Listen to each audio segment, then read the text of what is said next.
Los aminoglucósidos son fármacos, son antibióticos que, si bien su mecanismo de acción es bacteriostático, ¿ya? Pero va a tener una acción bactericida. Luego vamos a ver cuál es la acción bactericida. Entonces, en cuanto a los aminoglucósidos, podemos clasificarlos de la siguiente forma, ¿no? Ahí tenemos la streptomicina, la neomicina, la canamicina, tobramicina, paramomicina, gentamicina, cisomicina, ¿ya? La amicacina, livecacina y la letilmicina. Entonces, son antibióticos que por su mecanismo de acción van a ser bacteriostáticos. ¿Sabe cuál es el mecanismo de acción que tienen estos fármacos? Inhiben la síntesis de proteínas. Entonces, si inhiben la síntesis de proteínas, estamos hablando de qué mecanismo? Bacteriostáticos.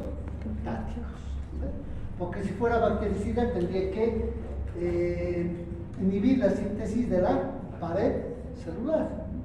Pero los aminoglucósidos están inhibiendo la síntesis de proteína bajo tres mecanismos. Interfieren en el codón de iniciación en la formación de péptidos. Entonces, ustedes saben que para la formación de proteínas tiene que haber péptidos. Entonces, ¿dónde se va a llegar a formar todo eso? Vamos a tomar en cuenta siempre el núcleo de la bacteria. Entonces, a nivel del núcleo es donde va a empezar a formarse, si ustedes quieren, la materia prima para la síntesis de proteínas. Segundo, inducen una traducción equivocada del codón en la plantilla del RNA mensajero, en la que causan una incorporación incorrecta de aminoácidos en el péptido. Entonces, una vez que se ha obtenido la materia prima para la síntesis de proteínas, ¿no? Ustedes saben que del núcleo tiene que salir el RNA mensajero, llevando el mensaje para entregar al RNA de transferencia, y el RNA de transferencia tiene que entregar al ribosoma para la síntesis de proteínas a nivel del citoplasma. Entonces, ¿qué ocurre? Va a haber una traducción equivocada del codón en el RNA mensajero, lo que quiere decir que el RNA mensajero va a llevar un mensaje equivocado, ¿ya?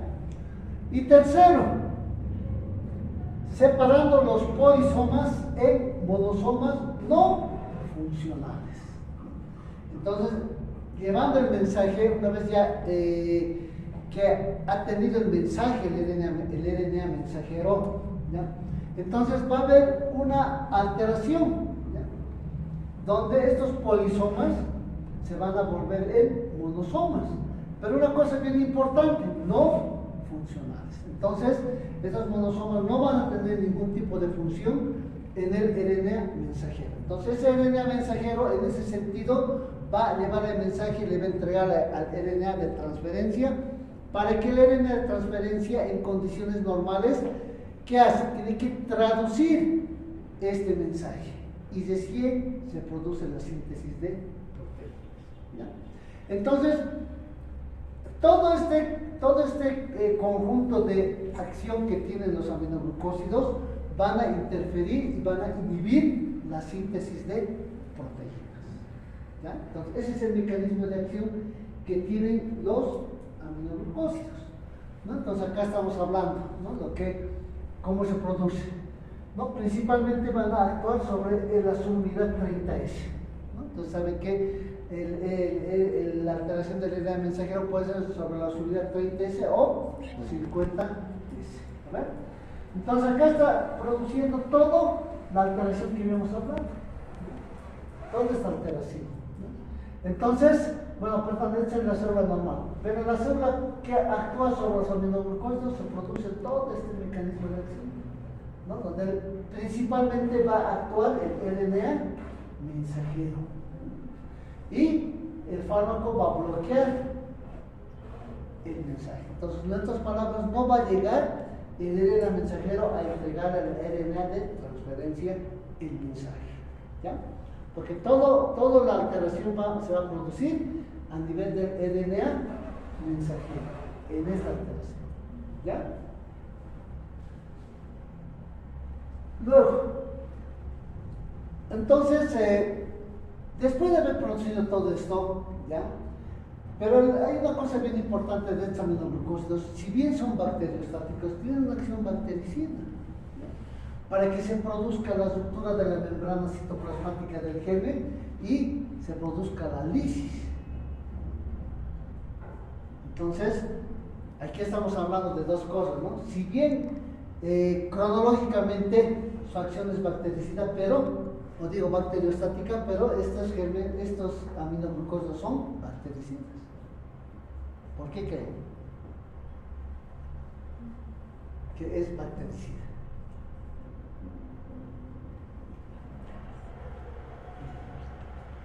¿Cómo, señoritas?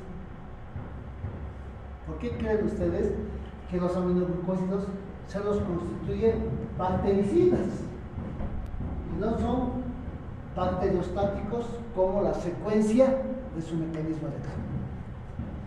¿Han escuchado hablar del efecto postantibiótico? Sí. ¿Han escuchado hablar? ¿Conocen? Esa es la acción que tienen los aminoglucósidos. Por su efecto postantibiótico, ¿ya? Los aminoglucósidos se los considera bactericidas, ¿ya? Por eso, ¿no? Entonces, este es el espectro antimicrobiano.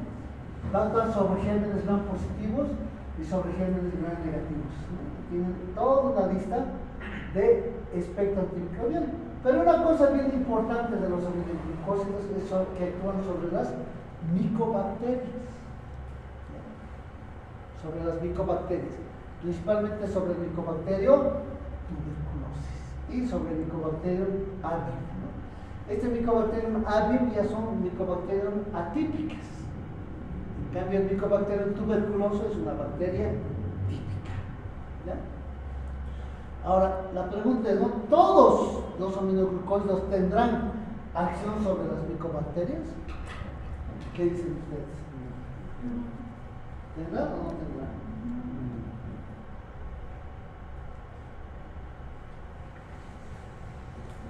¿Ya? Entonces, si volvemos a nuestra clasificación, ¿ya? Todos estos aminoglucósidos, ¿ya? Se administran por vía parenteral, excepto la neomicina, que es solamente vía tópica. Entonces, ¿qué aminoglucósidos van a tener acción sobre los micobacterios tuberculosos principalmente? La streptomicina, la canamicina y la amicacina. Esos tres aminoglucósidos principalmente van a tener una acción sobre el micobacterio tuberculoso. Cuando digamos tuberculosis, vamos a tocar estos antibióticos, pero como quimioterápicos de segunda línea, ¿ya? Entonces, así como hemos visto su espectro antimicrobiano, su mecanismo de acción, también tiene su resistencia microbiana. Entonces, su resistencia microbiana, ¿ya?, se va a caracterizar principalmente por evitar la acción o el mecanismo de acción que tengan estos aminoglucósidos. Entonces, ¿cuáles van a ser las resistencias microbianas? Alteraciones en el punto de unión en el ribosoma bacteriano, ¿no? Entonces, lo que hemos dicho, ¿no?, que va a actuar principalmente alterando a nivel del RNA mensajero, ¿no? Entonces, su resistencia va a ser alteraciones. Ustedes saben que todo ese tipo de alteraciones son alteraciones cromosómicas, son genéticas, ¿ya? Reducción en el acceso al citoplasma bacteriano, ¿no? Entonces, ustedes, si vemos acá la membrana, la pared celular, la membrana celular, entonces en la biofase, en el exterior de la pared celular, vamos a encontrar una disminución del antibiótico, donde no va a ser factible su ingreso hacia el citoplasma, ¿no? O como ustedes han de ver con los betalactámicos o cuando han llevado generalidades, que la resistencia de las bacterias hacia los antibacterianos es producido principalmente a nivel de la pared celular, ¿no? Por la liberación o la síntesis de enzimas, principalmente el péptidoglucano, ¿no? O hay una alteración a nivel de la proteína fijadora de penicilinas que se encuentra en la pared celular, ¿no? O lo que hemos dicho, síntesis de enzimas bacterianas, ¿no? Las bacterias también pues sintetizan enzimas con el afán de evitar el paso del antibiótico, ¿ya? Entonces, en cuanto a su farmacocinética, ¿qué vamos a hablar sobre su farmacocinética? La absorción oral es casi nula, por no decir nula, ¿ya? No se absorbe por vía oral, no se administra por vía oral. No van a encontrar ustedes ningún aminoglucósido por vía oral, ¿ya?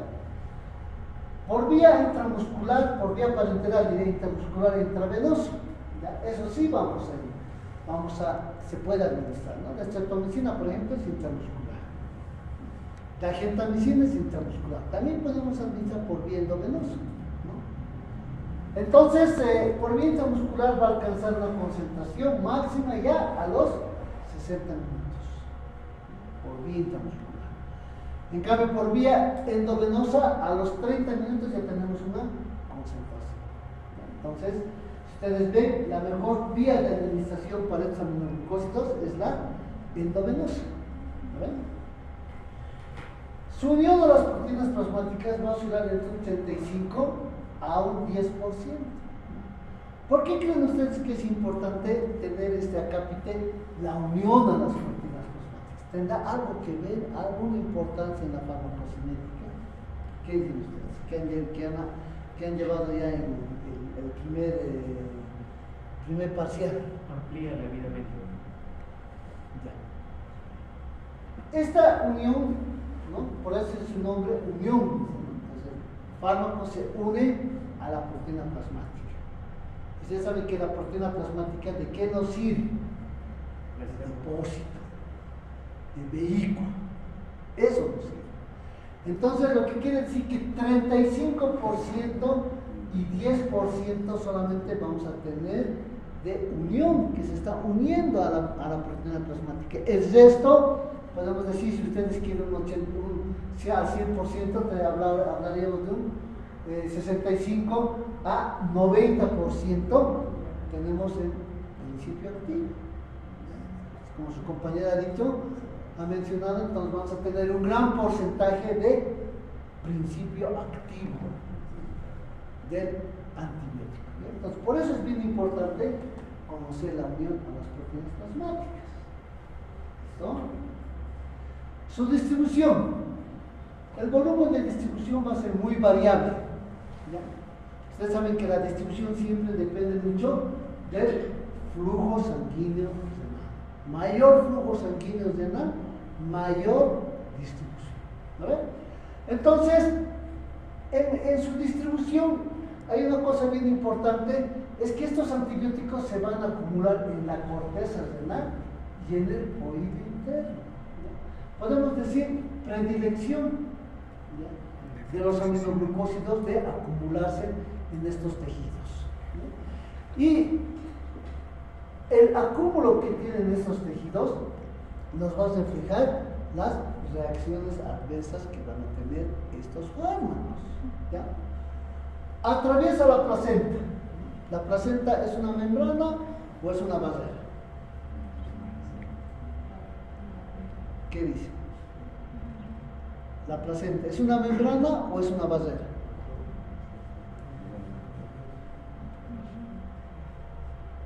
¿Qué dice? Barrera. ¿Tú qué dices? No. La placenta es una membrana, no es una barrera. Barrera es esto. Esto es barrera. ¿Ven? ¿O alguien puede pasar esto? Nadie, ¿no? Entonces, no se lo considera una barrera. Si bien en el libro dice barrera placentaria, dice, pero no se lo considera porque la placenta es una membrana.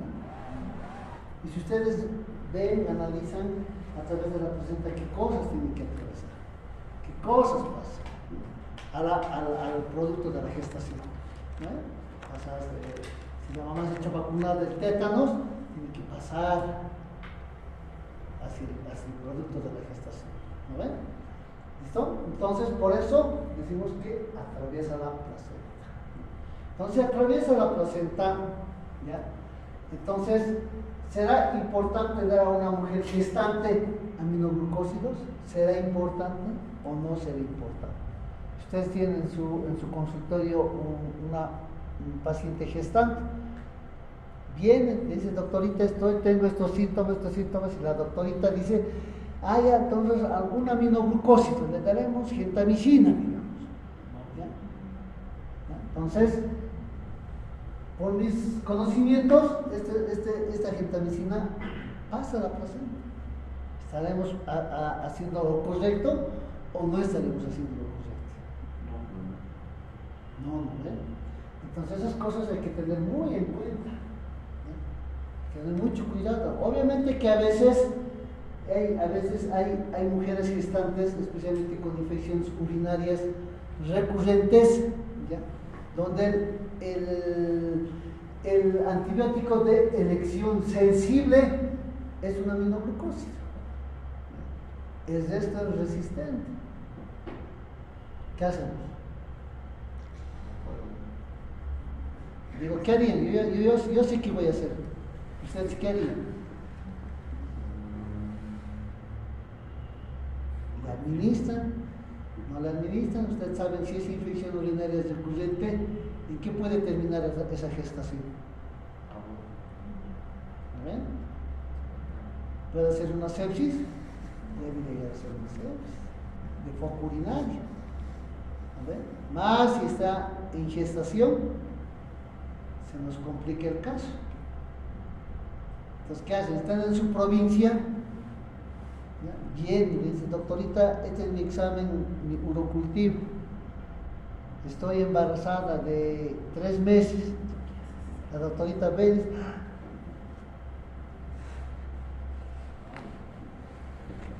¿qué hace?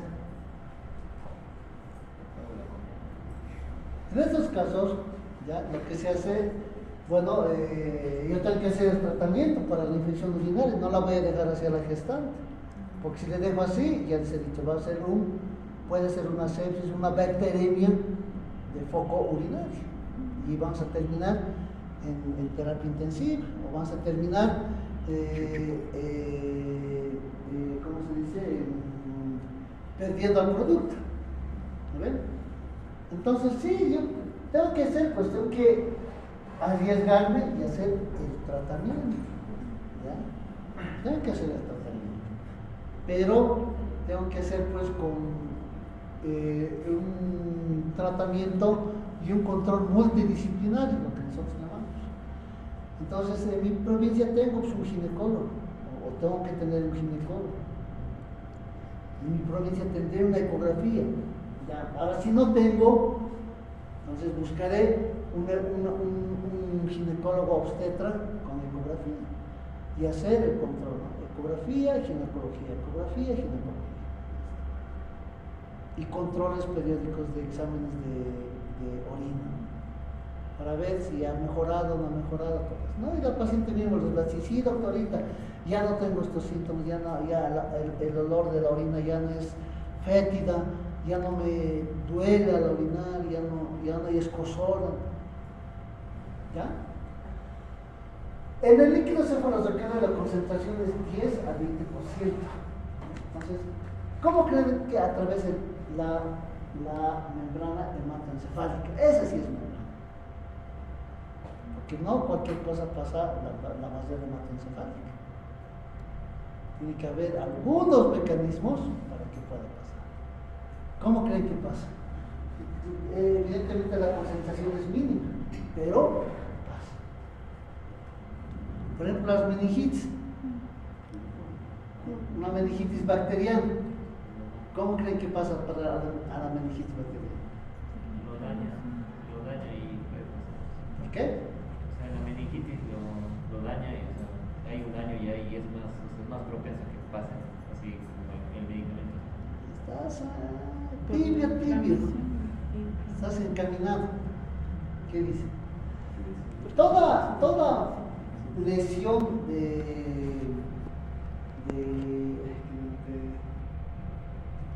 mesotelio,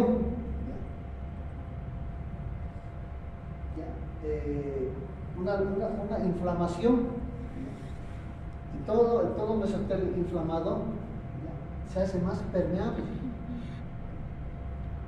Entonces, es como decía su compañero, viene el antibiótico, una lesión permeable y atraviesa la membrana encefálica.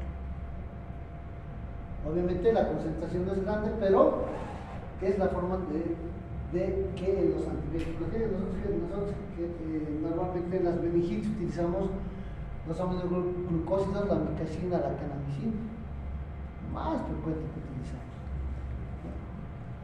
No hay distribución de la grasa corporal, entonces no puede acumularse a nivel de la grasa corporal.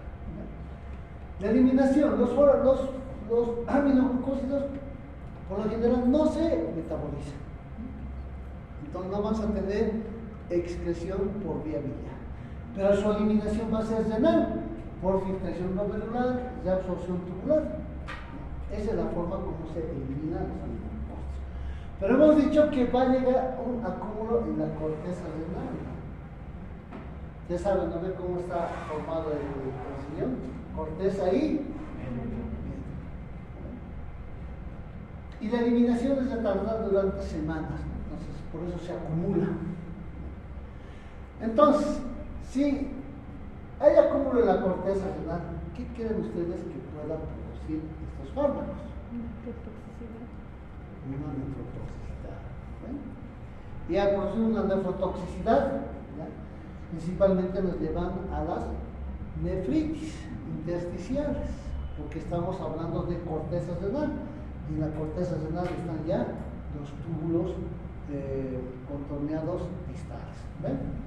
Entonces nos va a llevar a una nefritis intersticial, y esa nefritis intersticial nos va a llevar ¿a qué? A una insuficiencia solo por el acúmulo. Entonces hay que tener mucho cuidado con estos antibióticos.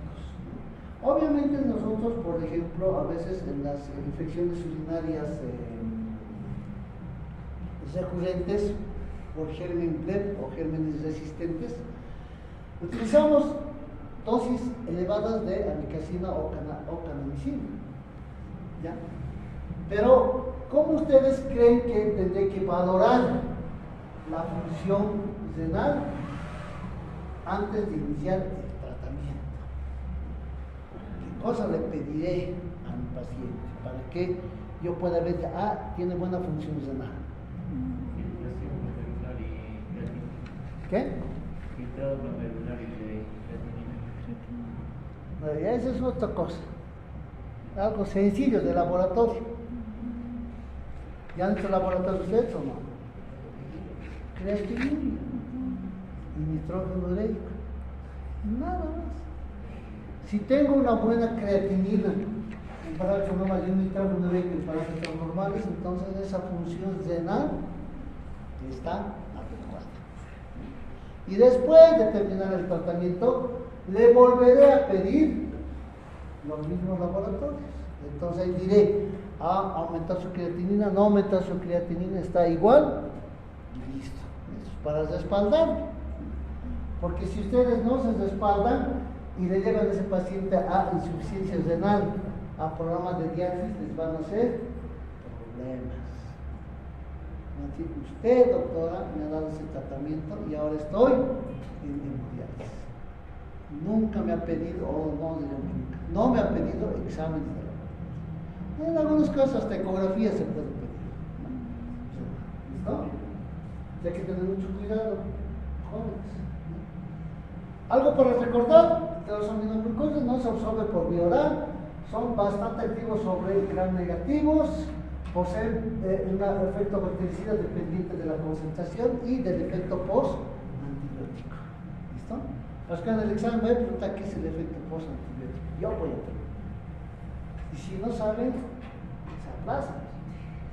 ¿No? Entonces produce nefrotoxicidad y ototoxicidad, sus principales efectos adversos. Estas cosas son bien importantes, nefrotoxicidad y ototoxicidad. Si yo digo ototoxicidad, ¿qué par craneal estaré afectado? El vestíbulo coclear. Octavo par craneal, ¿no?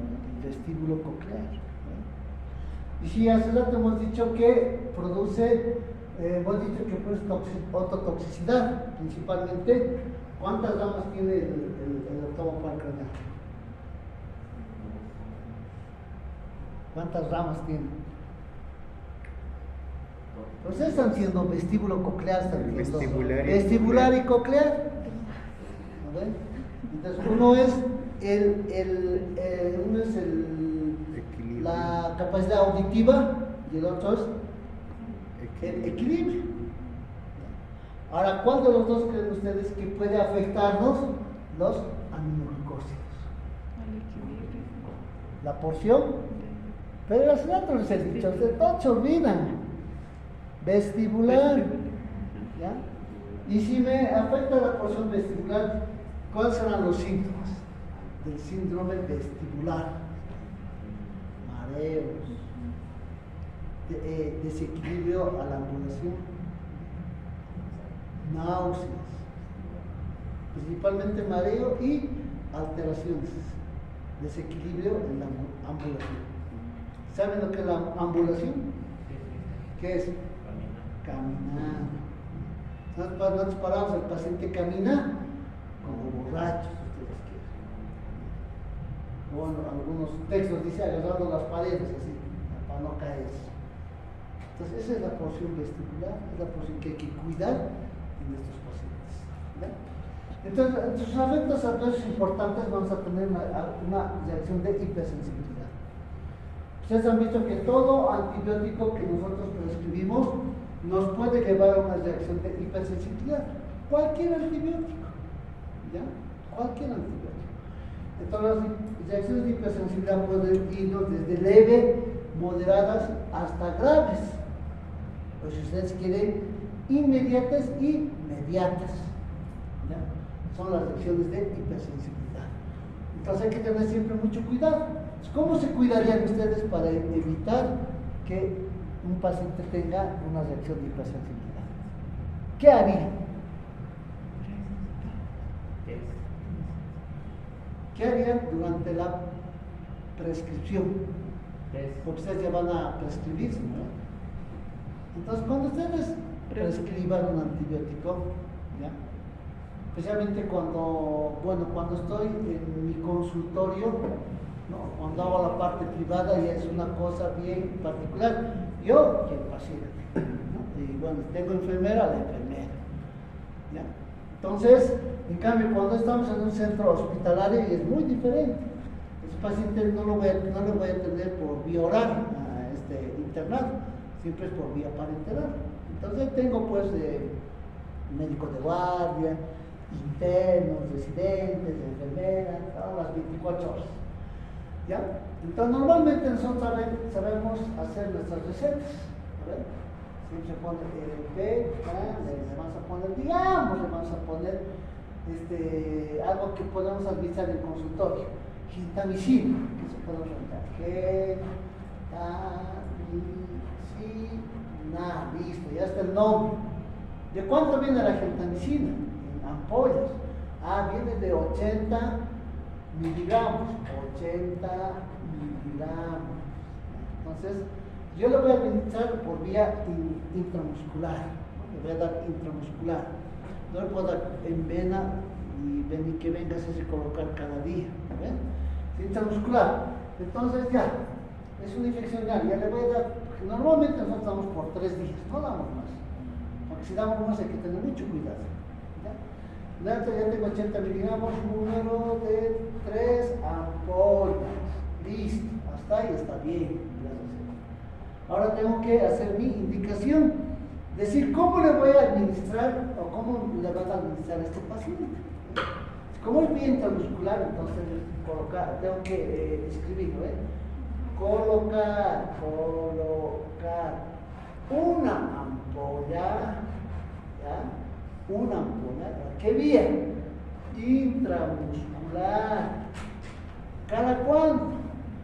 Cada día. No lo puedo poner cada 12 o cada 8 horas, ¿no? Porque imagínense, tres veces al día hacerse pinchar tampoco, ¿no? El paciente se va a escapar. Cada día. ¿Ya? Ahora, para evitar esta reacción de hipersensibilidad, para evitarla, que el paciente viene y me dice, doctor o doctora, por usted me ha hecho esa ampolla y me ha salido alergia. Ahora estoy mal. Entonces, colocaré, ¿ven? Ya está, intramuscular cada día, colocaré previa sensibilización. Entonces, la enfermera va a leer y dice, la doctora me está mandando previa sensibilización, ahí le haré la sensibilización, si es alérgica o no es alérgica. ¿Ya? Pero si yo obvio esto, la previa sensibilización solamente hasta intramuscular cada día, y ahí lo cierro, firmo, bonito firmo, La Paz, etcétera, etcétera. La enfermera viene y me dice, ya, dice intramuscular, chiqui, le coloca. Y a veces el paciente hace una reacción de sensibilidad. Puede ser inmediata o puede ser inmediata. Ahí es donde en algunos casos tenemos problemas, especialmente con las penicilinas. Pacientes que han terminado de colocar, el paciente se ha desvanecido y ya no se ha levantado. Ha hecho su paro respiratorio, listo. Entonces, esas cosas tenemos que cuidarnos. Bueno, ustedes tienen que cuidarse, porque yo ya sé cómo cuidar. ¿Ya? Entonces, reacciones de hipersensibilidad. Vías de administración. Entonces, a veces, cuando se coloca por vía endovenoso directo, puede producirnos plebitis. Entonces, para eso a veces siempre hay que nosotros colocamos administrar amikacina, digamos, 1 gramo diluido en 150 ml de solución fisiológica, pasar en 3 horas o 4 horas. Entonces, en 3 horas o 4 horas me está goteando, el paciente está tranquilo, no siente ningún tipo de problemas. Pero si yo lo coloco administrar directo, vamos a producir plebitis. Bloqueo neuromuscular. ¿Ya? Uno de los efectos adversos que tienen estos aminoglucósidos es interactuar especialmente con los bloqueantes neuromusculares. Ustedes saben que durante la anestesia general se utiliza bloqueantes neuromusculares, ¿no? Especialmente en las cirugías grandes hay que bloquear, hay que relajar, ¿no? Para que el cirujano pueda hacer la incisión, pueda entrar y tranquilamente pueda operar, ¿no? Entonces, la recuperación del bloqueo neuromuscular es en el postoperatorio. El paciente tiene que empezar a recuperar del bloqueo. Entonces, tiene que empezar a respirar, porque principalmente el bloqueo neuromuscular durante la anestesia, ¿qué me va a bloquear? Principalmente los músculos de la respiración, ¿no? De la respiración, para poder intubar, ¿no? Para que el paciente no pelee durante la intubación, entonces se va, ¿ya? Cuando nosotros utilizamos lo que aminoglucósidos, interfiere. Entonces, ¿en qué sentido interfiere? Aumenta la acción del bloqueo neuromuscular de los bloqueantes neuromusculares, valga la redundancia. Entonces, si me aumenta este bloqueo neuromuscular, ¿a qué me puede llevar? A un paro respiratorio. Entonces hay que tener mucho cuidado. Tal vez algunos de ustedes van a ser anestesiólogo, ¿no? Entonces hay que tener mucho cuidado, ¿ya? O va a ser internista, cirujano o intensivista. Los intensivistas también utilizan el bloqueo neuromuscular. O sea, hay que tener presente, ¿ya? Ya hemos dicho de la autotoxicidad, que principalmente va a afectar la porción vestibular, ¿no? Y la neurotoxicidad, ya saben, nos va a llevar a una nefritis intestinal, ¿ya? ¿Qué interacciones medicamentosas vamos a encontrar con estos fármacos, ¿no? Estamos hablando de un sinergismo con los beta-lactámicos. Entonces, si yo digo sinergismo, ¿a qué me estoy refiriendo? ¿Qué estoy queriendo decir con sinergismo? Actúan de manera conjunta. Ya, el sinergismo puede ser, como hemos llevado a principios, puede ser de suma o puede ser de potenciación, ¿no?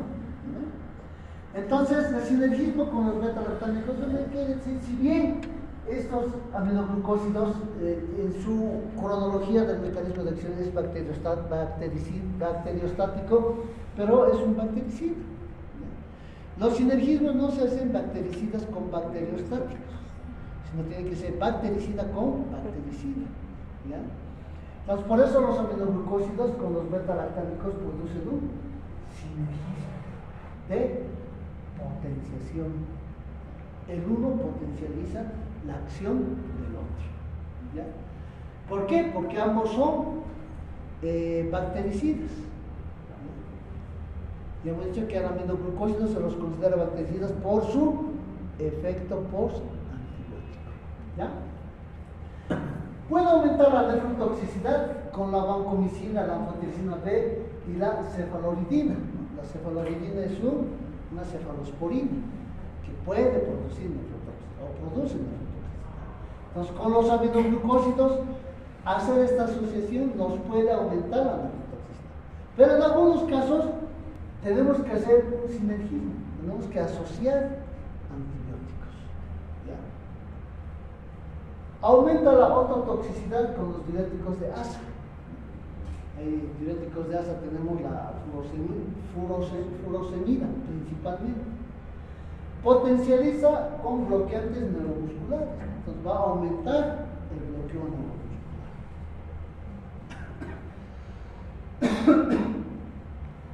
Aumenta la actividad de los anticoagulantes orales. Entonces aumenta la actividad de los anticoagulantes orales. ¿Qué puede pasar? ¿Qué creen que puede pasar con los anticoagulantes orales? Yo soy anticoagulante oral, él es aminoglucósido. El aminoglucósido aumenta la acción del anticoagulante oral. ¿Qué puede pasar? Una de las reacciones adversas bien frecuentes de los anticoagulantes orales. Cuando nos referimos a anticoagulantes orales estamos hablando de la warfarina, ¿no? Y hay otros,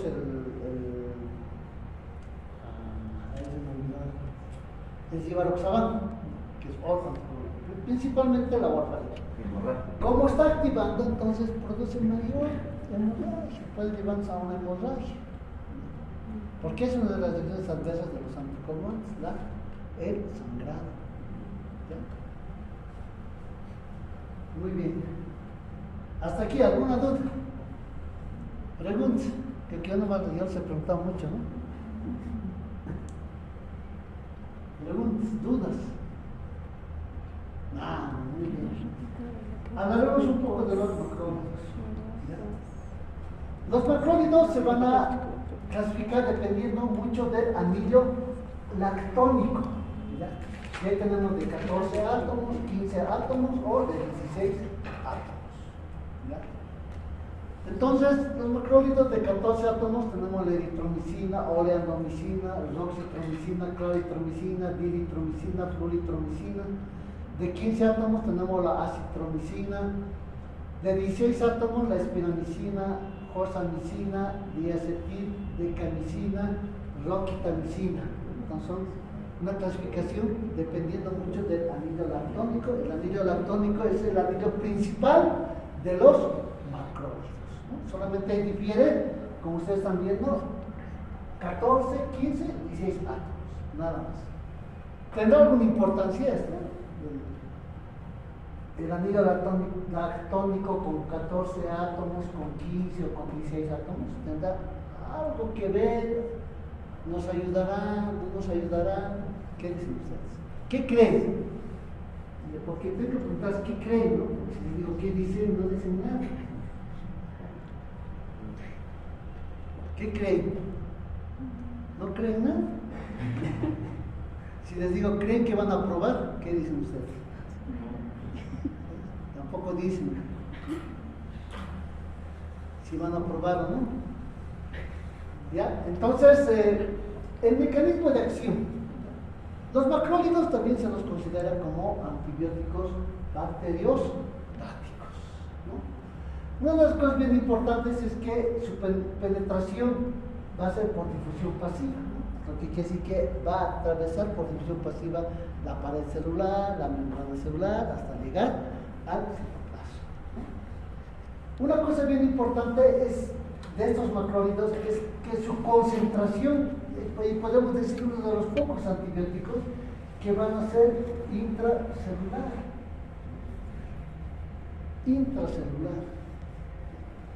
Su gran concentración va a ser intracelular.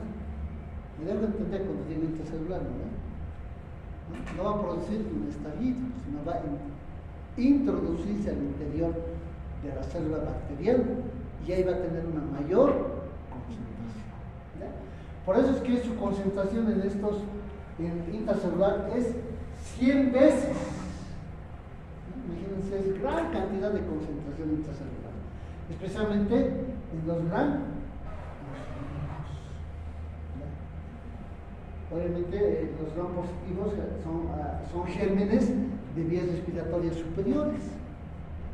Lo que más utilizamos los macrólidos es para vías respiratorias superiores. ¿Ya? Por su mecanismo de acción se va a fijar a la fracción 50S del ribosoma. Ese es su mecanismo de acción. Por eso lo considera un bacteriostático. Pero aquí vemos por qué es importante los átomos, ¿no? Por ejemplo, los macrólidos de 14 y 15 átomos van a impedir la translocación, siempre hablando de la fracción 30S, su mecanismo de acción. O sea, los átomos va a depender mucho para su mecanismo de acción. ¿Qué van a hacer los macrólidos de 14 y 15 átomos? Van a impedir la translocación, van a impedir que el RNA de transferencia, o digo el RNA mensajero, venga y le dé al RNA de transferencia para que lea el mensaje, o para que traduzca el mensaje. ¿Ya? ¿Quiénes van a hacer esto? Principalmente tenemos la claritromicina y la acitromicina. Hoy en día utilizamos como macrólidos en algunas infecciones de primera elección la claritromicina y la acitromicina. Ustedes han debido ver durante la pandemia cuál estaba de moda, vamos a decir. Era la acitromicina. Era la acitromicina. Entonces, ahora la pregunta, ¿no? ¿Y por qué no la claritromicina? Solo la acitromicina. Entonces, en época de pandemia todo era de memoria. La acitromicina, sí, todos acitromicina hacían unas filas enormes para comprar acitromicina. Pero la acitromicina, bueno, era un poquito más noble porque la acitromicina se da una sola vez al día. En cambio, la claritromicina se da 2 veces al día. Pero igual, la claritromicina también ha tenido su acción en la pandemia del COVID. Ahora, ¿por qué creen? ¿Será que la acitromicina o la claritromicina tenían acción sobre el COVID-19? ¿O por qué creen ustedes que nos daba? Que han debido tomar ustedes, hasta yo he tomado la acitromicina. ¿Por qué creen?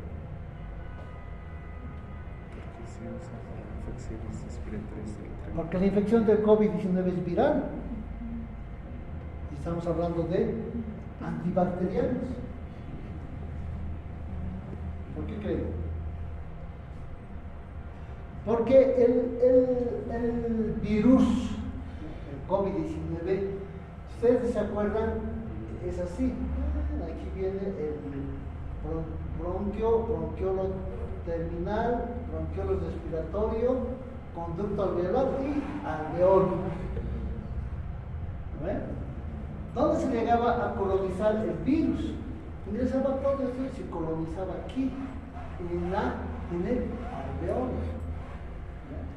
Y aquí en el alveolo, ¿qué hacía el virus? Producía todo ese fenómeno de la cascada de la inflamación. Ustedes han llevado inflamación, ¿no? Fisiopatología. Entonces han visto cómo se genera esa cascada. Entonces esa cascada ha generado pues un proceso inflamatorio en el alveolo, que obviamente ha repercutido en todo lo que es bronquio. Por eso los pacientes tenían dificultad para respirar. Algunos no, algunos leve, otros acentuado, moderado, otros muy acentuados. ¿Ya? Entonces, una vez producido acá en el alveolo ese proceso inflamatorio, ¿qué hacía? ¿Qué ocurría? Como todo este conducto bronquial estaba con un proceso inflamatorio, entonces era fácil la colonización de las bacterias. ¿Ya? Y las bacterias llegaban hasta el alveolo. Tejido inflamado, fácil colonización de bacterias. Y aquí colonizaban las bacterias y se originaban las neumonías. Las neumonías. Por eso es que algunos al principio, ya cuando te daban tu pruebita de COVID positivo, ya de una vez acitromicina cada día, una cosa, otra cosa. Pero cuando ya nosotros veíamos en la radiografía, en la tomografía, lesiones neumónicas grandes, ya pues la acitromicina ni la claritromicina no hacían nada. Tenía que utilizar antibióticos por vía parenteral. Entonces, ahí no podías hacer todavía un cultivo, no estaba botando flemicida, un cultivito como ahora podemos hacer las neumonías, sino tenías que hacer solamente el criterio. En esas épocas utilizábamos, bueno, yo personalmente utilizaba bastante la levofloxacina con la ceftriaxona, que en algunos casos me respondía, ¿ves? Paciente empezaban a recuperar, pero otros casos no. Entonces tenía que rotar antibióticos y tenía que ir a otros antibióticos un poco más fuertes, si ustedes quieren el término, ¿no? Entonces cambiamos de antibióticos. Y mi esquema era imipenem, vancomicina, imipenem, vancomicina. Con eso hemos salido, hemos sacado pacientes. ¿Ya? Entonces, esa ha sido la situación. ¿Por qué nosotros hemos utilizado acitromicina y claritromicina? Porque son antibióticos principalmente vías respiratorias altas. ¿Ya? ¿Listo? Entonces, para eso nos sirve la clasificación según los átomos, 14 y 15 átomos. ¿Ya? En cambio, los macrólidos de 16 átomos impiden la transpeptidación. Entonces, una vez que el RNA mensajero le esté entregando al RNA de transferencia el mensaje para que el RNA de transferencia lo lea y lo traduzca, se producen estos fenómenos. Impide la translocación y el otro impide la transpeptidación. Ahora, ¿qué fármacos se utilizan? Especialmente la espironacina. ¿Listo? Entonces, una vez que estos fármacos, ya sea de macrólidos de 14 y 15 átomos, de 16 átomos, han impedido, se han fijado a esta fracción 50S del ribosoma, se produce la inhibición de la síntesis de ese es el mecanismo de acción que tienen los macrólidos. ¿Listo? Entonces acá tenemos, ¿no?, el esquemita. ¿Qué estamos hablando de nos interesa? La eritromicina. Porque acá tenemos de las tetraciclinas, de clorafenicol, ¿no? Que nos interesa la eritromicina como impide sobre, ¿qué se me llama esto? 50S. 50S. Este es el 30S. Entonces aquí es donde va a actuar la eritromicina, ¿no? Dependiendo mucho de los átomos, sea 14, 15 átomos o 16 átomos, ¿no? Entonces esto nos sirve, por ejemplo, para las tetraciclinas que también actúan sobre las insulinas 50S o el clorafenicol, y algunos que actúan sobre la unidad 30S como la parte del estreptocina que también actúa sobre los 50S. ¿Listo? El espectro antimicrobiano de los macrólidos también es grande. Pero una cosa bien importante es que nos ayuda sobre, por ejemplo, sobre la Neisseria gonorrhoeae, la Neisseria meningitidis,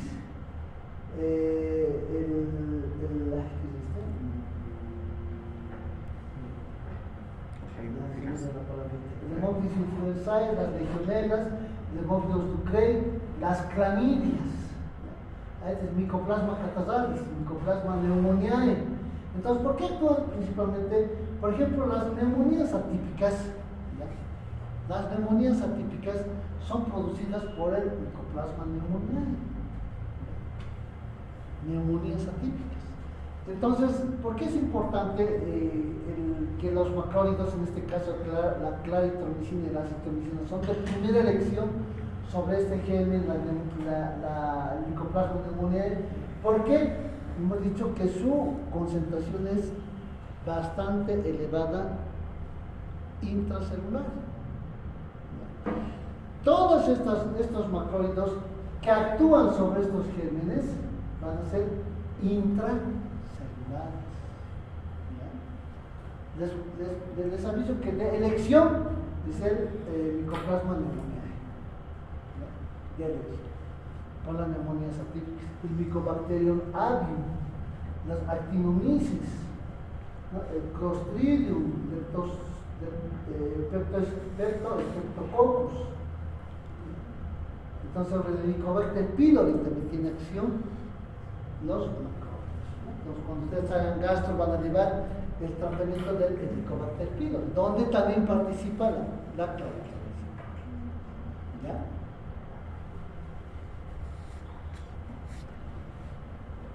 Así como hemos visto su mecanismo de acción, también tiene su mecanismo de resistencia. Y tres mecanismos, ¿no?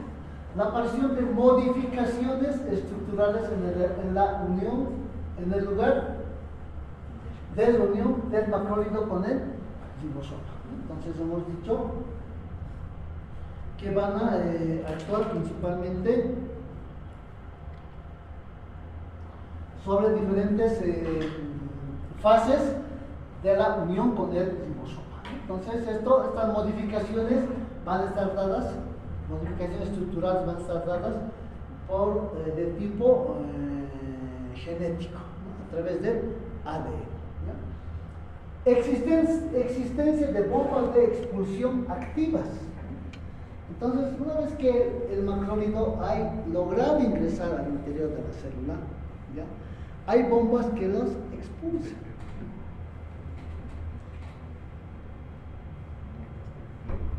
Hay bombas que los expulsan.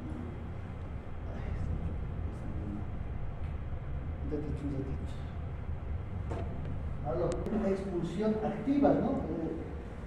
Que van a eliminar a los macrólidos. Y el desarrollo de enzimas inactivantes, ¿no? Entonces, toda pared celular de las bacterias van a tener tendencia a desarrollar, a secretar enzimas que van a tratar de evitar, de frenar el ingreso de los antibióticos.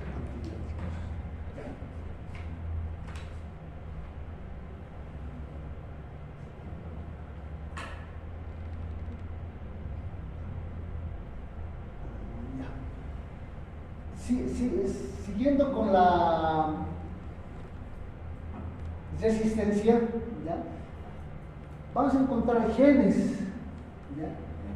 Que principalmente van a encontrarse a nivel de la metilación ribosomal, que también van a considerarse como un factor de resistencia. Pero este tipo de resistencia que estamos hablando es en el sitio blanco. ¿Cuál es el sitio blanco de los macrólidos? Son los ribosomas. Ahí es donde va todo. Ese es su sitio blanco, ¿ya? De los macrólidos. Entonces, a ese nivel vamos a encontrar una serie de elementos que van a producir resistencia. Una de ellas son los genes ERM de metilación ribosomal. Van a determinar el cambio conformacional en el ribosoma que disminuye la afinidad. Entonces, no va a haber ya esa afinidad del macrólido con el ribosoma, ¿ya?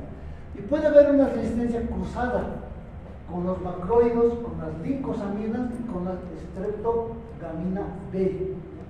Entonces, resistencia cruzada quiere decir, si es resistente para uno, también es resistente para el otro. ¿Ya? Y siempre hablando de genético, va a haber una alteración fenotípico MLC-B. Cuando yo digo fenotipo, ¿a qué me refiero?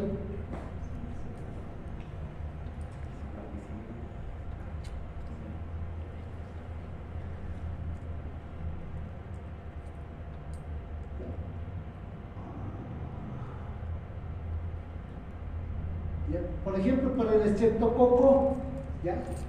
Vamos a encontrar también alteraciones de flujo activo, lo que se llama. Genes, este es el gen MEFE y el MEFA, que van a codificar como bombas de flujo, de expulsión, que van a determinar la salida principalmente de los macrólidos 14 y 15 de átomos de carbono. ¿Okay? ¿Qué tipo de alteración genética vamos a tener? Fenotipo, especialmente para el estreptococos. Es una forma de resistencia. Entonces acá tenemos una caja de Petri, ¿no? Donde lo que hemos hablado, vamos a ver cómo se producen las resistencias, principalmente de tipo genético, ¿no? Las cajas Petri, cómo se producen las resistencias. Entonces, ¿por qué es importante en estas cajas Petri? Cuando nosotros pedimos un antibiograma, en el antibiograma me sale resistente, sensible, resistente. Entonces, en este caso me va a ser resistente a acitromicina, claritromicina, o me saldrá macrólidos.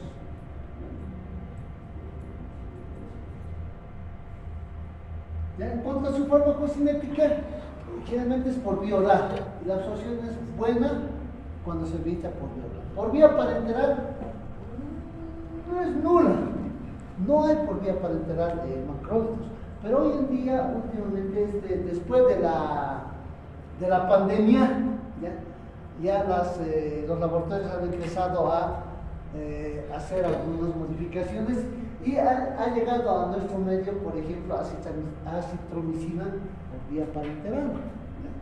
Es muy raro, no hemos hecho todavía la prueba, ¿qué tal será? ¿Ya? Los alimentos pueden retrasar la absorción. ¿Sí? Entonces, ¿cómo le indicaré yo a mi paciente para que pueda tomar sus medicamentos? Si los medicamentos retrasan. En ayuno. Diré, va a tomar, ¿a qué hora toma su desayuno? A las 8 de la mañana. Ah, ya, entonces va a tomar a las 7 de la mañana. ¿No? O 7:30. Ahora, si me dicen como los pacientes, los abuelitos, a las 5 de la mañana toman su desayuno, ¿qué van a hacer? ¿Ya?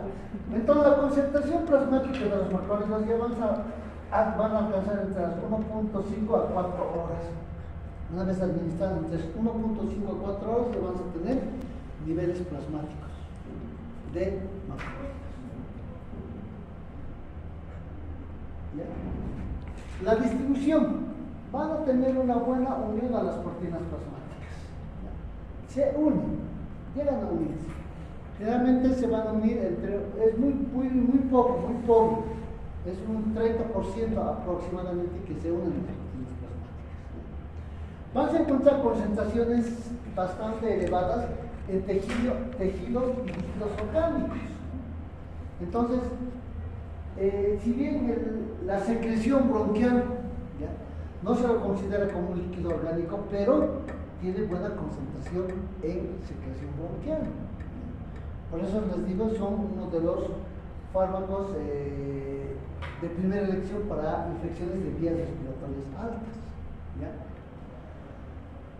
Va a tener una alta concentración intracelular, ya les hemos dicho. ¿Ya? Puede llegar a un 100% de concentración intracelular. ¿Puede pasar el líquido cefalorraquídeo? Puede pasar, pero no es el ideal, por ejemplo, para un tratamiento de la meningitis. Pero puede pasar. Atraviesa la placenta, atraviesa la placenta. Seguiremos, ya están durmiendo. se va a metabolizar a través del citocromo P450. Esa va a ser su forma de metabolización. Y se va a excretar por vía biliar, por vía renal y a través de las deposiciones. Se va a hacer la forma de excreción de los macrólidos. Sus efectos adversos van a producir alteraciones gastrointestinales. Como todo fármaco que se administra por vía oral, produce trastornos gastrointestinales, que pueden ser epigastralgias, pueden ser náuseas, pueden ser vómitos, más aún si estamos administrando a un paciente en ayunas, ¿no? Vamos a tener ese tipo de reacciones. ¿Ya? ¿Puede producirnos hepatotoxicidad? Sí, puede producirnos. Principalmente la eritromicina, ¿no? Puede llevarnos a alteraciones de necrosis hepática. ¿Ya? Ototoxicidad, muy raro, pero puede llegar a producir. Una cosa bien importante es el alargamiento del intervalo T. Eso es bien importante en sus reacciones adversas, el alargamiento del intervalo QT. Entonces, ¿se han hecho electros o no han hecho electros? Ya, si tengo alargamiento del QT, ¿qué me va a producir? ¿Qué me puede producir? El alargamiento del intervalo QT.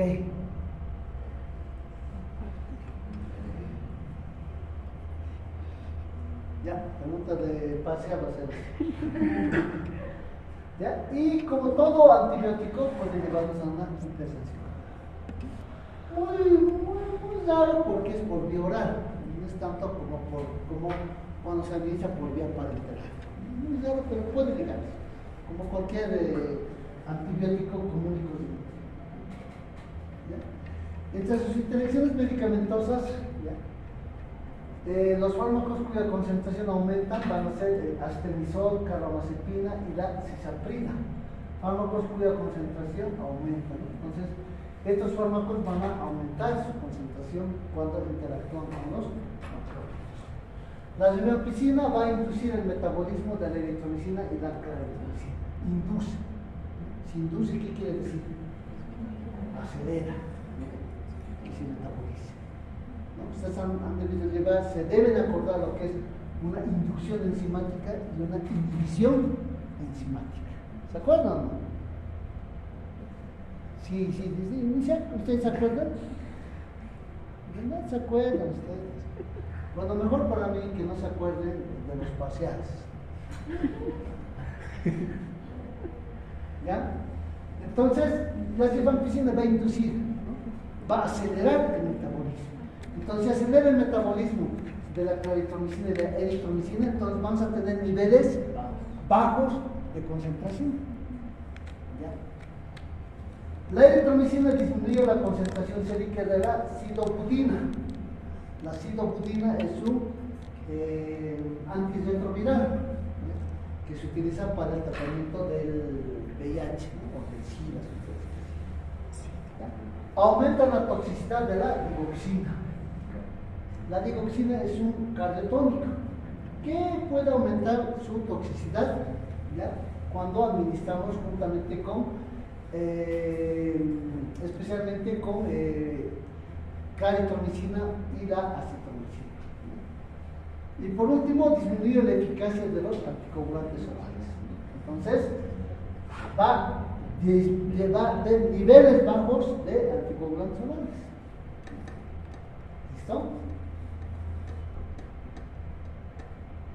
Ya, ¿alguna duda? Larga, 100 diapositivas son. Es que hasta las 8 se quedarán. Los macrólidos en niños normal se da. ¿Cómo? Los macrólidos en niños se dan normal. Se da. Pero los niños, ya cuando ustedes hagan pediatría, van a llevar dosis, kilogramo, peso. Ya, acostúmbrense en niños, todo es dosis, kilogramo, peso. No es al tanteo, a ver, les daré cuarta tabletita, no. Todo es dosis, kilogramo, peso. ¿Dudas? Estamos recién en la 28. diapositiva ¿Qué número es? 28. 100 son. Ahí está por el que es el infante.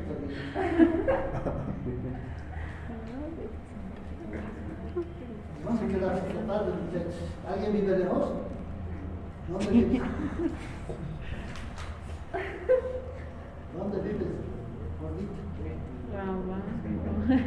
¿Qué? Aquí arriba. Yo vivo en Bielsa, no digo nada. Yo vivo en Desasalero. Más lejos de que ustedes. De Bielsa, más allá todavía vivo. Ya, entonces, ahora hablaremos rápidamente de las glicosamina. ¿Ya? Las glicosamina son antibióticos de espectro reducido, son bacteriostáticos. ¿Ya? En este grupo vamos a encontrar la lincomicina y la clindamicina. ¿Ya? La lincomicina y la clindamicina. Vamos a comenzar con la lincomicina. La lincomicina, ya como hemos dicho, todos vienen de hongos, ¿no? Entonces van a venir a partir de los cultivos de los actinomicetos, como es el caso de la Streptomyces lincolnensis. ¿Ya? Entonces, para que ustedes sepan, ¿cuál es el mecanismo de acción? Hemos dicho que son bacterios tácticos, ¿no? Entonces van a unir a la subunidad 50S del zigosoma bacteriano, ¿no? Entonces, de esta manera, al unirse, van a interferir en la iniciación de los complejos de iniciación y con la reacción de translocación de aminoácidos. Ese es el mecanismo de acción al unirse a la subunidad 50S. Interfiere, si ustedes quieren más resumido, en la translocación de aminoácidos. ¿Translocación qué quiere decir? ¿Ya? Además, me interferí también con la enzima peptidiltransferasa, otra enzima sobre las cuales va a actuar este antibiótico. Va a competir con el cloranfenicol por el sitio de unión al ribosoma, ¿no? Era como una interacción medicamentosa. Entonces, eso quiere decir que no podemos alimentar con cloranfenicol. También tiene su mecanismo de resistencia. Es parecido a los macrólidos. ¿Se acuerdan cuál es la existencia de los macrólidos? No se acuerdan, ustedes ya estamos llevando y no se acuerdan. ¿Qué voy a hacer con ustedes?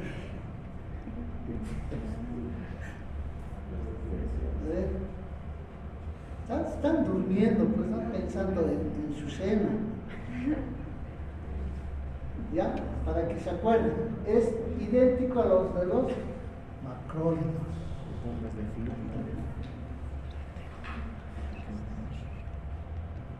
¿Se acuerdan? Sí, sí. Casos son ustedes. Pero una cosa, una resistencia bacteriana importante, ¿ya? Se debe a la alteración del sitio blanco.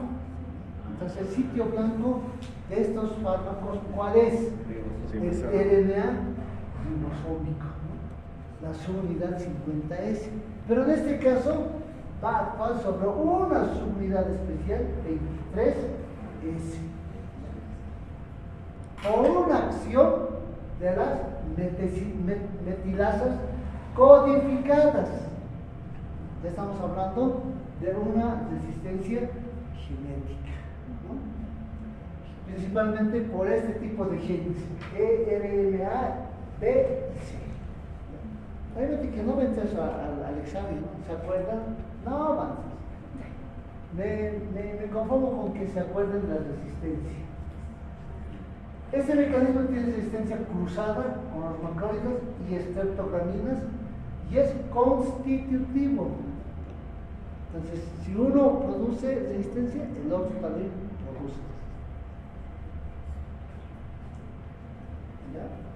Su farmacocinética tiene una biodisponibilidad del 25%, intramuscular o un 75%.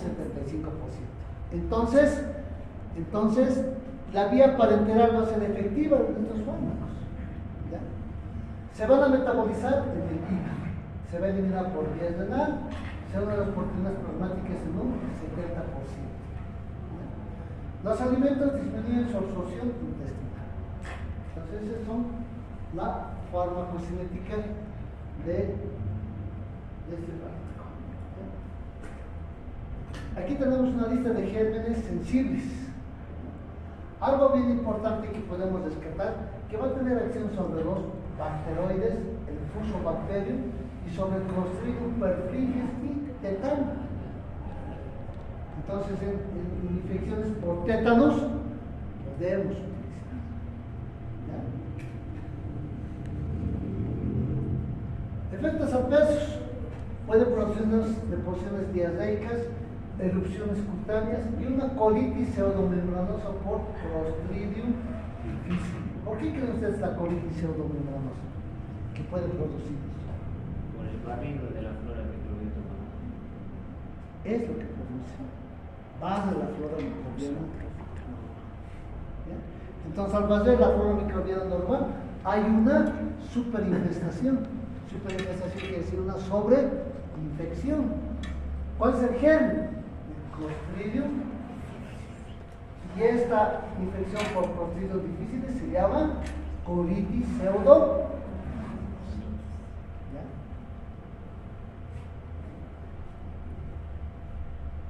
Interacciones medicamentosas. La lincomicina tiene acciones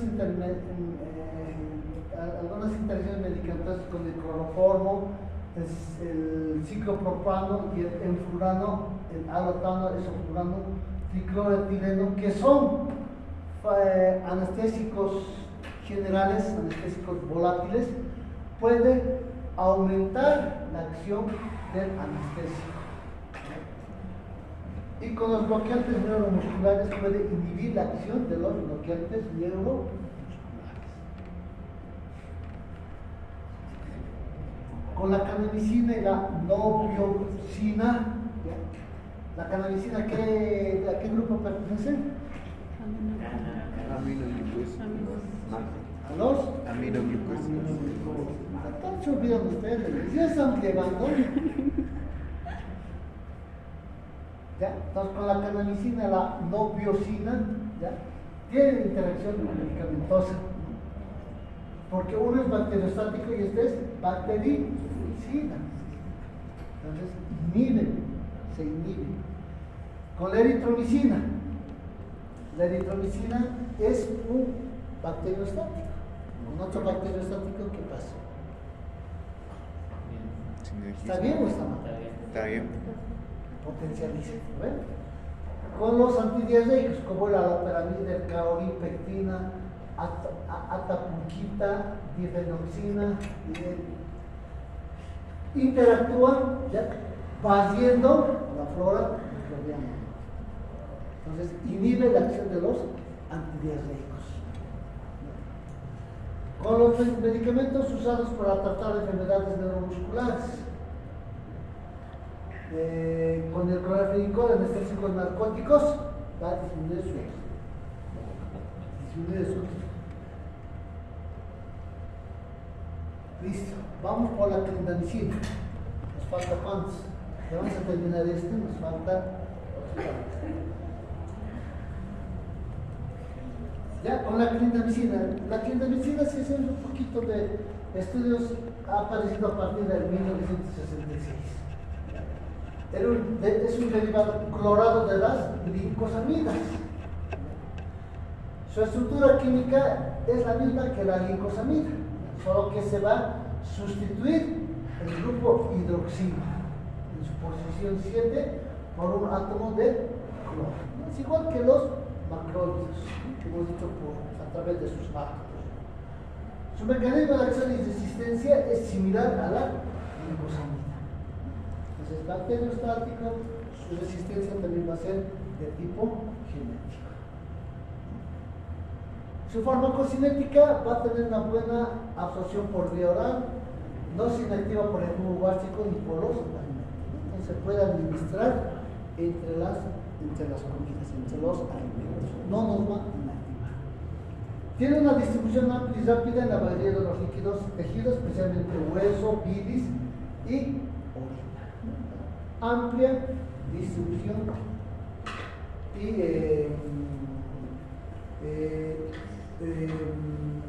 tienen amplia distribución, especialmente en líquidos y tejidos, ¿no? No atraviesa la barrera hematoencefálica, por lo que no alcanza concentraciones en líquidos cefalorraquídeos. Entonces, si no atraviesa la barrera hematoencefálica, no va a tener ningún efecto sobre alguna infección a nivel central. ¿Ven? Atraviesa así la placenta. Se unen las proteínas plasmáticas en un 90-95%, ¿no? Entonces esto es bien importante. ¿Por qué creen que es importante?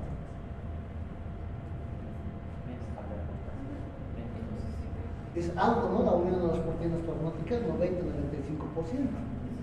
Entonces eso nos ayuda a nosotros ¿a qué? A poder administrar, a poder fraccionar la dosis. En este caso no le daré una sola vez al día, le tendré que dar 2 o 3 veces al día. Ahora, también es importante esta unión de las proteínas plasmáticas, porque como está unido a las proteínas plasmáticas, toda forma unida a las proteínas plasmáticas es un depósito. Como es un depósito, poco a poco va desprendiéndose. Entonces ese desprendimiento poco a poco también puede producir toxicidad. ¿Ya? Se metaboliza en el hígado, se excreta por vías renal, biliar e intestinal, pero fundamentalmente se excreta también por la leche materna, es transportada activamente al interior de los polimorfos nucleares y macrófagos. Entonces, lo que quiere decir que este antibiótico, la clindamicina, va a tener altas concentraciones en polimorfos nucleares y macrófagos. Y son células ¿ya? Que actúan en procesos inflamatorios agudos. ¿Ven? ¿Ya? ¿Dónde va a acumularse en ellos? Y en los abscesos. Entonces, si se acumula en este tipo de células y en los abscesos, entonces son fármacos de elección para los abscesos, porque no cualquier antibiótico ingresa hacia los abscesos. Los abscesos tienen su pared, tienen su continente y tienen su contenido. Entonces, para que un antibiótico pueda llegar al absceso, tiene que pasar por el continente. Si ustedes quieren, su membrana para llegar al interior. Y la clindamicina tiene esa capacidad. Por eso, de elección en los abscesos. Cuidado, ponga yo esos mis casitos clínicos, ustedes, ¿cuál será, no? No es eliminada por diálisis peritoneal ni hemodiálisis. Lo que quiere decir es de que hay algunos antibióticos que nosotros aplicamos y se puede eliminar por por hemodiálisis o por diálisis peritoneal. Se puede eliminar, no tengo tanto problema de poder poder producir una afección renal. Pero en este caso no se elimina, entonces no puedo administrar en pacientes con insuficiencia renal. ¿Ya? Tiene circulación enterohepática, lo que determina la presencia duradera de ella en las heces por los cambios de la flora intestinal. ¿Ya? Puede persistir hasta 2 semanas. Entonces, por esa circulación enterohepática, ¿ya? Podemos también provocar, pues, en cierta forma, una disbacteriosis. ¿Ya? Podemos provocar. ¿Listo? Tiene una vida media entre 2 a 2.5 horas y en caso de insuficiencia hepática puede llegar hasta 8 a 12 horas. Entonces hay que tener mucho cuidado en pacientes con insuficiencia hepática. Entonces, en aquellos pacientes con insuficiencia hepática o con alteraciones hepáticas hay que tener mucho cuidado o hay que saber dosificarlos. ¿Qué opinan ustedes en los alcohólicos? ¿Estaría bien darles este medicamento en los alcohólicos? ¿Por qué no? ¿Acaso todo alcohólico anda mal del hígado? No, ustedes no toman, no saben.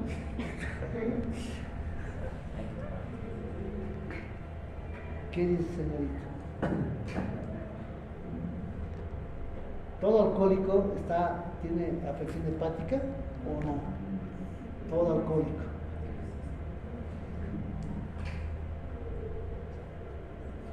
Tomen, pues hagan la prueba. No todo alcohólico tiene afección hepática.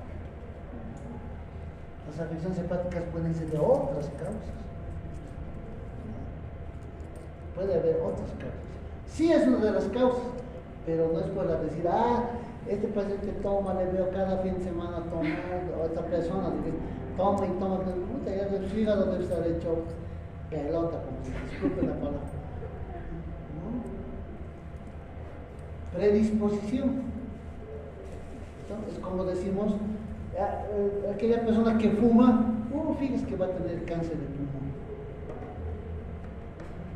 ¿No? Cáncer de pulmón, hay personas que ni un cigarrillo han fumado en su vida, tienen cáncer de pulmón. Entonces, para eso, ustedes verán que la medicina es relativa, nada es absoluto. ¿No? Entonces, ¿cuáles van a ser los gérmenes para este antibiótico? El estafilococo aureus, el Cibulus ameticillina, el estafilococcus, el Streptococcus campylobacter, el Helicobacter pylori, especies de bacteroides. Estos son los bacterias. En todo absceso van a encontrar ustedes bacteroides. Especies de Prometeia, Fusobacterium, Clostridium, ¿no? Actinomyces, Streptococcus, Streptococcus, ¿no? Son gérmenes del tipo bacteroides.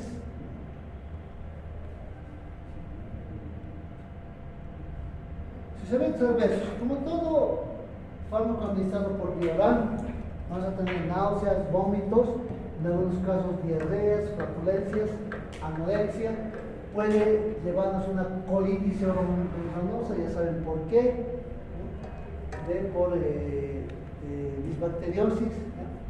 Puede producirnos reacciones de hipersensibilidad con todos estos síntomas, ¿no? Desde una simple urticaria hasta alguna lesión llevándose a Stevens-Johnson, inclusive puede provocarnos fiebre medicamentosa. A ver, les voy a hacer una pregunta para que piensen. Puede provocar también un bloqueo neuromuscular, aumentos reversibles de las transaminasas, ¿ya? Trombocitopenia, la granulocitopenia. ¿Qué es trombocitopenia? ¿Disminución de qué? Muy bien. ¿Ya? Entonces, todos estos son transitorios. Pero a ver, ya vamos a terminar. Nos falta todavía. Les voy a hacer una pregunta y van a pensar, ¿ya? Cuando nosotros hablamos de fiebre medicamentosa, refiriéndonos a los antibióticos, ¿ya? Si yo tengo mi paciente, les reviso, tienes una infección, vas a tomar, les recibo, le hago la receta, vas a tomar este medicamento antibiótico, ¿ya? Una vez al día o 3 veces al día, todo eso. Bueno, mi paciente se va a la farmacia, se compra y empieza a tomar uno, también echa el doctor cada 12 horas. A ver, ya, la siguiente, la siguiente. ¿Ya? Llega un momento en que el paciente vuelve a la consulta y viene y le dice, doctorita, ¿desde qué iniciaste el tratamiento con antibióticos? Sigo con fiebre. Estoy peor de lo que he venido. ¿Qué opina? ¿Qué harías?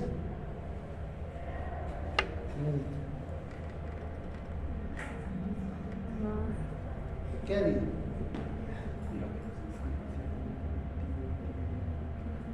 Carlitos, ¿qué harías vos?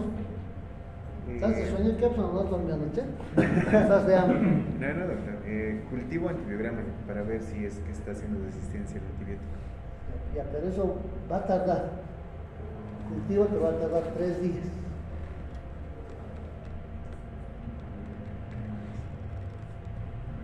¿Qué harías? Es tu paciente. Viene el doctor. Sigo igual. He empeorado. La fiebre me ha subido, más fiebre tengo.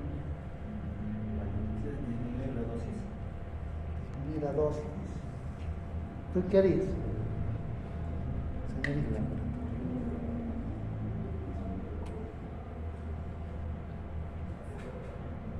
No harías nada. Quizás un cambio de medicamento. ¿Cambiarías de medicamento, Sí. de antibiótico? Sí. Ya. ¿Tú qué harías?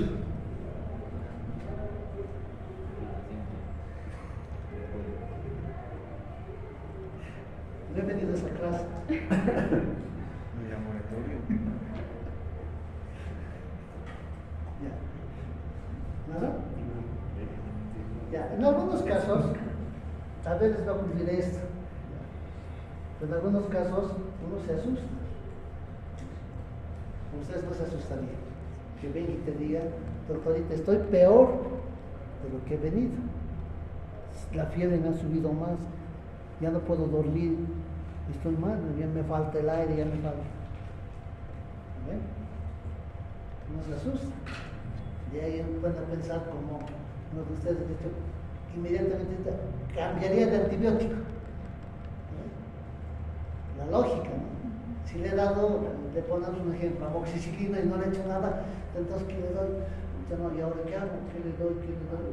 No, la amoxi no le he hecho nada, le daré, ¿qué le doy? Pienso, si le doy intramuscular, no peor, tal vez le hago peor, no, mejor le daré nomás vía oral, le daré a ver qué le puedo dar, uno empieza a pensar, ya, a lo que le voy a dar, levofloxacina. ¿Vas a tomar un litro al día? No, lo que ocurre, ¿qué pasa? Cuando tenemos en esos casos, ya sea por vía oral o por vía parenteral, que es lo mismo, a veces por vía parenteral están recibiendo, ustedes van a su visita y dicen, ¿y cómo están? Sigo igual, la fiebre sigo, no he podido dormir anoche, sigo con la fiebre, me han tomado la temperatura, sigo con 39, no baja. Entonces uno se asusta, igual cuando uno está internado, los médicos nosotros ven, ¿qué ha pasado? ¿Ha hecho resistencia? ¿Ha hecho esto? No, le pediré, haré un hemocultivo que empezamos a hacer cuando estamos en el hospital, ¿no? Le hacemos otras cosas más, le pediré una tomografía, le pediré, ¿no? Pero a veces ocurre eso, ¿ya? No hay que asustarse. Normalmente un tratamiento comenzamos del día 1, un buen tratamiento es hasta el día 14. Un tratamiento moderado hasta el día 10. Y un tratamiento mínimo es hasta el día 7. Entonces, si yo al iniciar ese tratamiento a mi paciente y en el primero, segundo, tercer día, o si ustedes quieren el segundo día, me dice, doctor, sigue igual, o doctorita, sigue igual. Pues, ¿qué puede estar ocurriendo? Ustedes saben que las bacterias, ¿qué pasa cuando se lisan? ¿Qué eliminan? Toxinas. Sus toxinas. Y ustedes saben que sus toxinas, ¿qué hacen en el organismo? Han llevado fisiopatología de la fiebre. ¿Qué hacen? Toman el papel de pirógenos exógenos. Es lo que está pasando. Por eso es que la fiebre a veces aumenta. A veces también cuando el tratamiento es efectivo, adentro, doctorita, muchas gracias, ayer estaba mal, ahora ya estoy bien. No, pero tienes que seguir el tratamiento hasta terminar. Perfecto. ¿Ve? Entonces, lo que sí hay que tomar en cuenta son 72 horas. Algo tomarlo con calma. Entonces, normalmente hay que esperar 72 horas. Si en 72 horas persiste la sintomatología, ha aumentado un poco, entonces tenemos la idea de que esas bacterias se están lisando y están eliminando sus toxinas. Pero ¿qué pasa si estoy en el cuarto, en el quinto, sexto día, ya séptimo día y sigue la sintomatología o aumentar? ¿Qué piensas?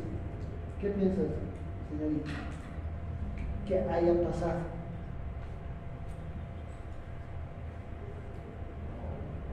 Seguí pensando.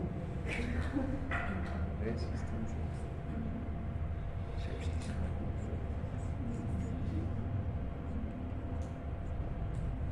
¿Tú qué crees que haya pasado? Sí. No ha pasado nada.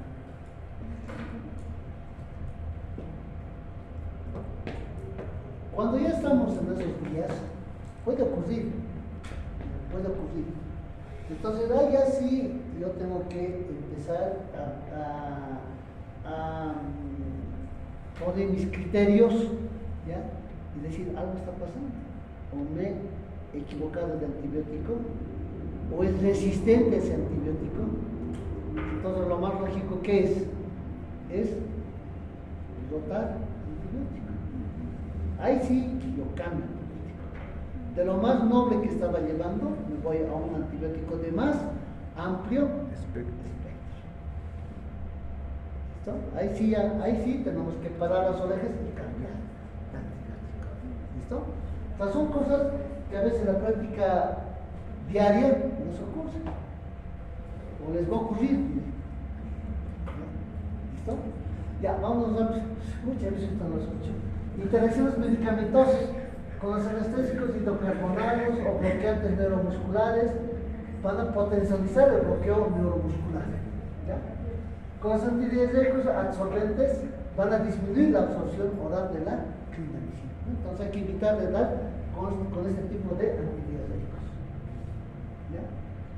Y con el clorfénico, la eritromicina por competencia en la unión de unión al ribosoma. Entonces van a interferir, el uno al otro se van a interferir, van a hacer van a inhibir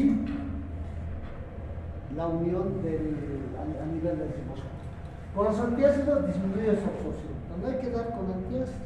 Los antiácidos van a disminuir la absorción de estos antibióticos. Con la tabridina puede haber un peligro de intoxicación. Y tiene un efecto sinérgico con las rifampicina. Entonces va a haber un sinergismo.